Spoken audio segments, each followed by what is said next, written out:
प्रभु मुझे सहारा है तेरा, जग के पालनहार।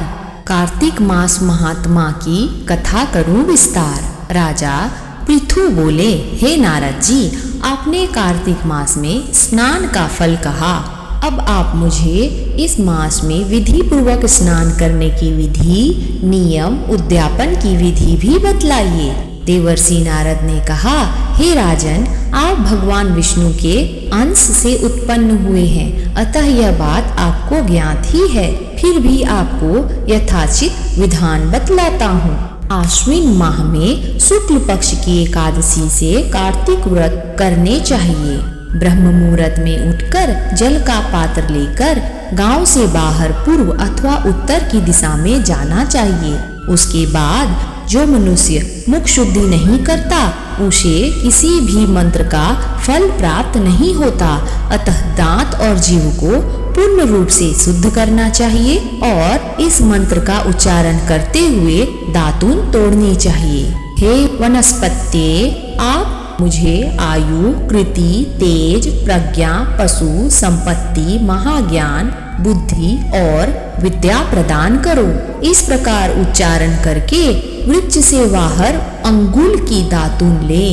दूध वाले वृक्षों से दातून नहीं लेनी चाहिए। इसी प्रकार कपास, कांटेदार वृक्ष तथा जले हुए वृक्ष से भी दातून लेना मना है, जिससे उत्तम गंध आती हो और जिसकी टहनी कोमल हो। ऐसे ही वृक्ष से दंत धावन ग्रहण करना चाहिए। प्रतिपदा, अमावस्या, नवमी, छठी, रविवार को चंद्र तथा सूर्य ग्रहण में दातून नहीं करने चाहिए। तत्पश्चात भली भांति स्नान कर फूल, माला, चंदन और पान आदि पूजा की सामग्री लेकर प्रसन्न चित व भक्ति पूर्वक शिवालय में जाकर सभी देवताओं की अर्घ्य, आचमन्य आदि वस्तुओं से पृथक पृथक पूजा करके प्रार्थना एवं प्रणाम करना चाहिए। फिर भक्तों के स्वर में स्वर मिलाकर श्री हरि का कीर्तन करना चाहिए। मंदिर में जो गायक भगवान श्री हरि का कीर्तन करने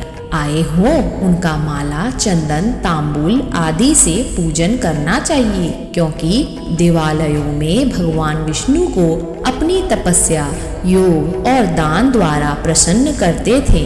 परंतु कलयुग में भगवत गुणगान को ही भगवान श्री हरि को प्रसन्न करने का एकमात्र साधन माना गया है। नारद जी राजा पृथु से बोले, हे राजन, एक बार मैंने भगवान से पूछा था कि हे प्रभु, आप सबसे अधिक कहाँ निवास करते हैं?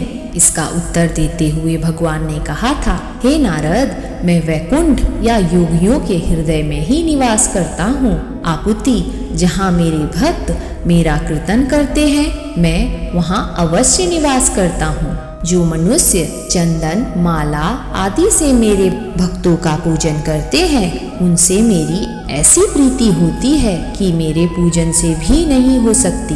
नारद जी ने कहा, शिरीष, धतूरा, गिरजा, चमेली, केसर, कंदार और कटहल के फूलों व चावलों से भगवान विष्णु की पूजा नहीं करनी चाहिए। अड़हल, कंद, गिरीश, जूही, मालती और केवड़ा के पुष्पों से भगवान शंकर की पूजा नहीं करनी चाहिए। जिन देवताओं की पूजा में जो फूल निर्दिष्ट हैं, उन्हीं से उनका पूजन करना चाहिए। पूजन समाप्ति के बाद भगवान से क्षमा प्रार्थना करनी चाहिए, यथा, हे सुरेश्वर, हे देव, ना मैं मंत्र जानता हूँ, ना क्रिया, मैं भक्ति से भी हीन हूँ। मैंने जो कुछ भी आपकी पूजा की है उसे पूरा करें। ऐसी प्रार्थना करने के पश्चात साष्टांग प्रणाम करके भगवत कीर्तन करना चाहिए। श्री हरि की कथा सुननी चाहिए और प्रसाद ग्रहण करना चाहिए।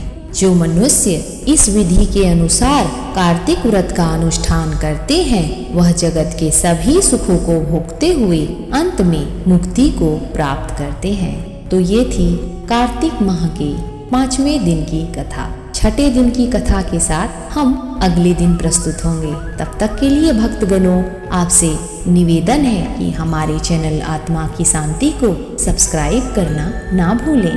धन्यवाद।